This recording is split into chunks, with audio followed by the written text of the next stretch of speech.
Este documental busca rescatar las memorias y costumbres del tiempo libre en Tamalameque. A través de testimonios e imágenes se reconstruye una parte esencial de la identidad cultural del municipio. Tamalameque es un municipio del departamento del Cesar, ubicado a orillas del río Magdalena. Su paisaje combina llanuras, ciénagas y zonas rurales que reflejan la riqueza natural de la región. Este entorno influye profundamente en las tradiciones, actividades y formas de vida de sus habitantes.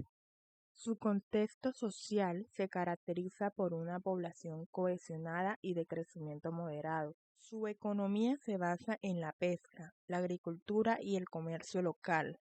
Los espacios públicos y las tradiciones fomentan la convivencia. Investigar cómo se utilizaba el tiempo libre en Tamalameque permite comprender cómo estas prácticas influían en la vida social, lo que contribuye a preservar la memoria histórica y valorar la riqueza cultural de generaciones pasadas. Nombre Luis Rodolfo Panza Herrera, 90 años, la completé el martes. La experiencia de vivir aquí en Tamalameque, pues, la verdad es que fue una tregua muy especial. Trabajé mucho con Loro Valentino Páez y trabajé en Matarredonda. La primera casa que tuve, pues, que tuvimos, pues la hice yo. Yo llegué a Tamalameque no siendo cristiano, pero que de aquí me iba para afuera. Cuando ya fui cristiano, que ya conocí el Evangelio, como se los dije, ya yo me vine para Tamalameque y entonces encontré con la mujer con quien me casé y tuvimos una vida muy buena, porque voy a decir una vida de mucha bendición. Entonces eso me traía, me llenaba de alegría, me llenaba de satisfacción. Mi nombre es Temístocles Rangel Daza, tengo 66 años. Yo llegué al municipio de Tamalameque a la edad más o menos de 14 a 15 años, llegué por allá en el año 79 y me ha parecido pues una experiencia de vida muy bonita porque Tamalameque es un municipio que todavía se conserva esa paz, esa calma que siempre uno anhela vivir donde quiera que habita, y me parece que es una población muy acogedora para el forastero. Mi nombre es Diógenes Armando Pino Ávila, tengo 72 años, cumplo el otro mes. He vivido toda mi vida en Tamalameque, excepto los años de estudio y algunos años de trabajo que hice en Valledupar. Nací en Tamalameque, en un hogar normal, si se puede, una mamá soltera. Mi papá murió antes de yo nacer y fui criado por mamá y 2 tías abuelas. Y bajo el cuidado de 6 hermanos, imagínate tú cómo me estaría cuidando de pocas mujeres. Me he dedicado a la educación y siempre he tenido una afinidad y simpatía por la sociología, sobre todo por la sociología cultural e histórica. Entonces me he encaminado precisamente en esa labor de averiguar la historia de Tamalameque, el anecdotario, costumbres, tradiciones, leyendas, ese bagaje cultural que tiene Tamalameque, que mucha gente no lo ha valorado todavía. Y el resto lo he dedicado a la educación como profesor. Fui alcalde 2 veces, concejal como en 3 periodos. Y si me preguntas que por qué no seguí en la política, di porque me hastió eso. Mi nombre es Héctor Antonio Robles García. 75 años voy a cumplir ahorita en noviembre. Nací en el 50. Todo el tiempo he ido trabajando en el campo, laborando con ganado, con la agricultura. He hecho ranchos de palma de esta palma que tenemos aquí. He hecho palma kiosco, redondo. La salud siempre la he tenido ahí. Ahora por la edad ya, que le duele a uno una cosa y le duele a otra. ¿Sabes que la vejez no viene sola? Ella trae toda clase de remolino.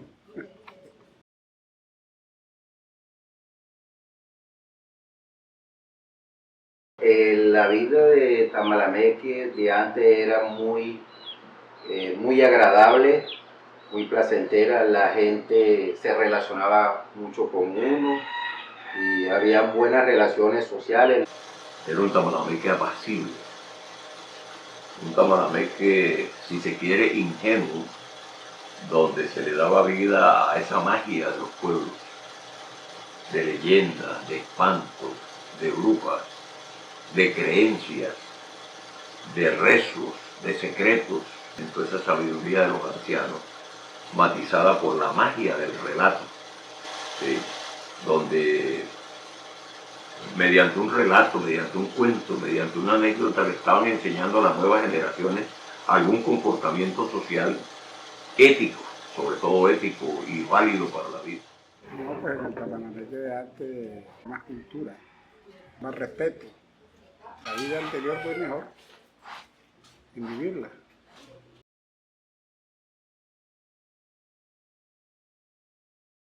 La vida se pasaba, normalmente el tiempo libre era jugando, haciendo rondas, bolita de uña, el trompo, en la noche jugando la libertad.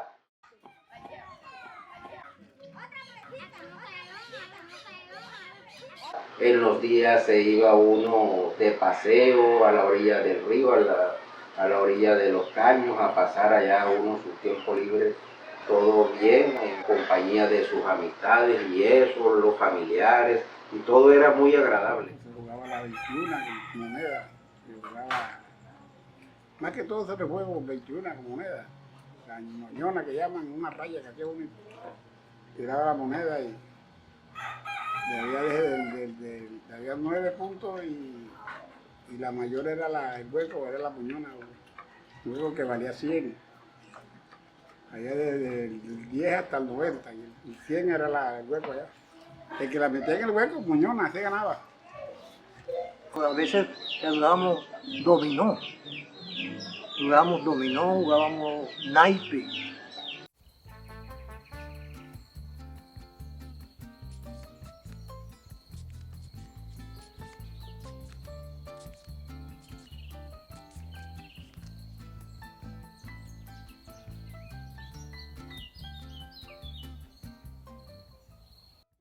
Aquí había unas jornadas largas de trabajo, los adultos, ¿no? La mayor parte de los abuelos eran campesinos, tenían minifundios, pequeñas finquitas dedicadas a la caña, porque tenían pailas para hacer panela, como se llaman panela.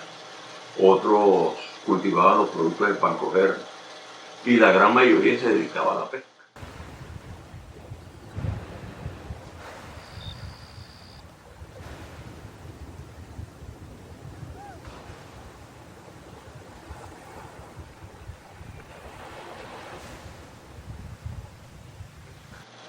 Entonces los hombres, los mayores, tenían una jornada larguísima.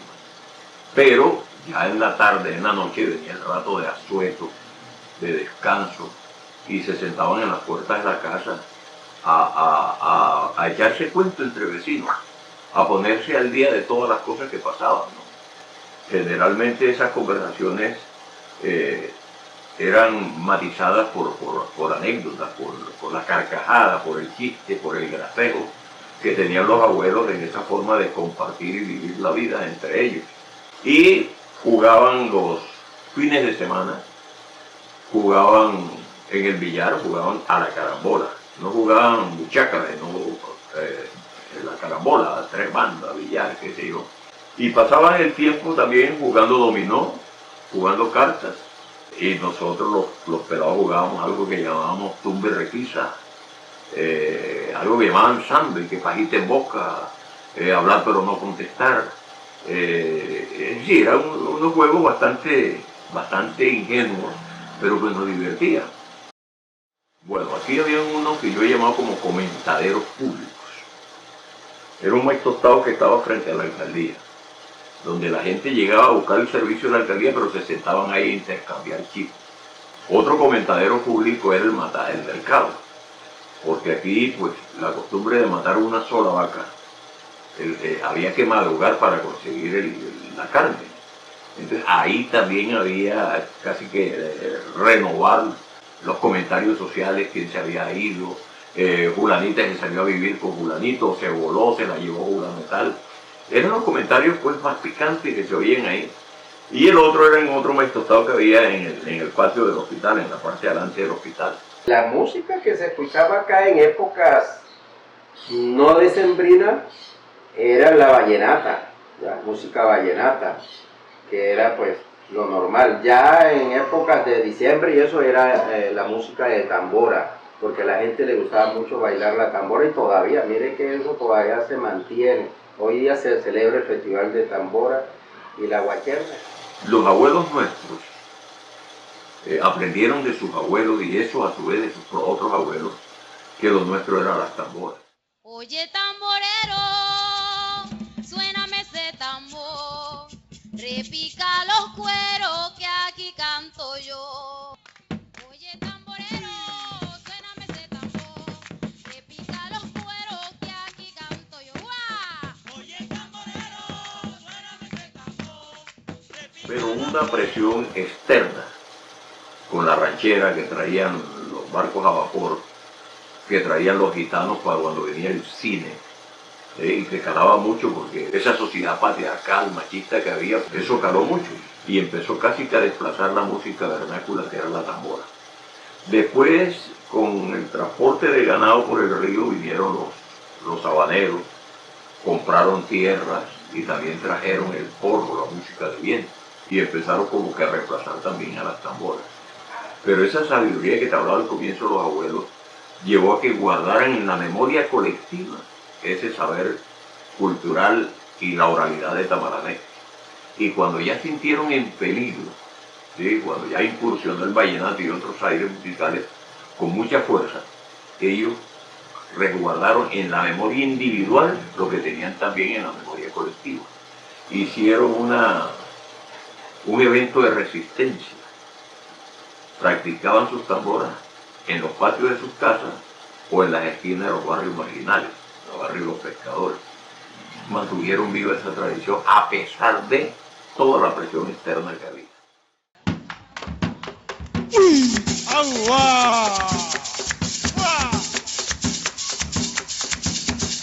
Va boleando la pollera, esa negra coquetona. Va boleando la pollera, esa negra coquetona. Ay, prende la vela, que ya llegó la tambora. En ese baile de tamboras había el convite. Siempre había una persona que llamaban cabeza de guacherna, que era el que tenía ganas de parrandear y tenía el dinero. Entonces se buscaba a los tamboreros y ellos empezaban con un toque de currulao que llamaban llamador. Entonces el de la tambora oía y va a haber toque. La que le gustaba cantar, va a haber toque, el otro va a haber toque, y se reunían en la parte donde estaba sonando el llamador. Y a partir de ahí hacían una parranda. Llamemos la parranda, no, ellos la llamaban guacherna. ¿Qué pasaba ahí?